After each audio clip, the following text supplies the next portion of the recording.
10x over 3y square times 9y over 2x square. Okay, so una, ano nga ba yung BCF ng 10x at 2x square? Okay, so ano mga factors ng 10? So, meron tayong 2 times 5 times, tapos yung x, isa lang x. Okay, so sa 2 naman, so 2 lang yan. Tapos, dalawang x. So, yun ay 2x. Dito naman sa 3y square, tapos 9y. So, yung 3 na lang yan, times dalawang y.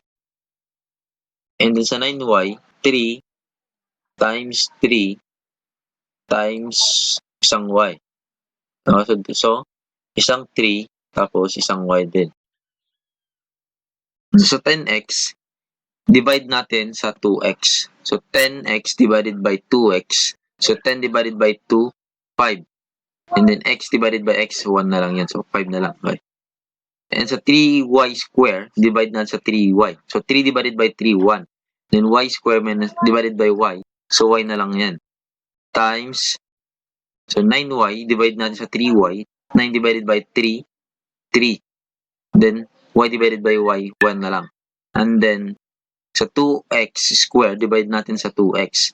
So, 2 divided by 2, 1. Then, x square divided by x, x na lang. So, yan na lang. Then, multiply natin. So, 5 times 3, 15. Then, y times x, o xy, or yx, para lang din. So, quantity of m plus 1 square over 3m times 9m square over m square minus 1. So, una, expand natin and factor natin yung mga di naka-factor.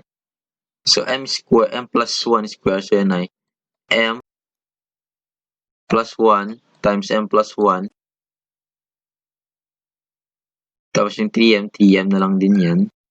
Times 9m square, so yan ay 3m times 3m. And then yung m square minus 1, so yan ay m plus 1 tapos m minus 1. Okay. So, kakancel na natin yung mga makakancel dyan. So, ano makakancel dyan? So, m plus 1 tapos m plus 1 yung 3m tapos yung isang 3m. And yun na lang tira. So, alam na lang tira? So, m plus 1 times 3m over m minus 1. And then, multiply natin yung numerator. So, 3m times m. So, yun ay 3m square plus 3m. So, 3m times 1 is 3m over m minus 1. 2 over x plus 9 times 10x plus 30 over x plus 5. So, multiply natin sila. So, 2 times 10x plus 30 and then x plus 9 times x plus 5. Okay, so 2 times 10x, 2 times 10, 20. 2 times 30, 60. Okay, gamitin natin yung method dito sa baba. Yung denominator. So, x times x, x square. X 5, 5x. And 9 times x, 9x. 9 times 5, 45. Then, combining like terms, 20x plus 60. Then, x square. 5x plus 9x is 14x plus 45. So, pwede pa kayang lowest term yun? Hindi na. Next, a plus 7 over a square minus 25 times a square plus 10a plus 25 over a square minus 49. So, first, factor natin yung mga hindi pa naka-factor. So, itong a plus 7 na lang yan. And itong a square plus minus 25, ito na dalawang parentheses, a plus a kasi a square. Yung 5. 5 times 5 yan. Then negative yan, kaya positive, negative. Times, then yung a square plus 10a plus 25. So a square, dalawang a. Then 25. Then 5 saka 5. Then positive yun, kaya positive din lahat. And then a square minus 49. A square, dalawang a. Then 49. 7 times 7. Positive, negative. And then, cancel natin yung mga magkakaparehas. So, a plus 7, a plus 5. So, a plus 5, a minus 5 times a minus 7. So, a plus 5. Then, a times a square. A times negative 7, negative 7a. Negative 5 times a, negative 5a. And negative 5 times negative 7, and positive 35. And that is equal to a plus 5. Ayan do. A square. 7a minus 5a. Negative 12a plus 35.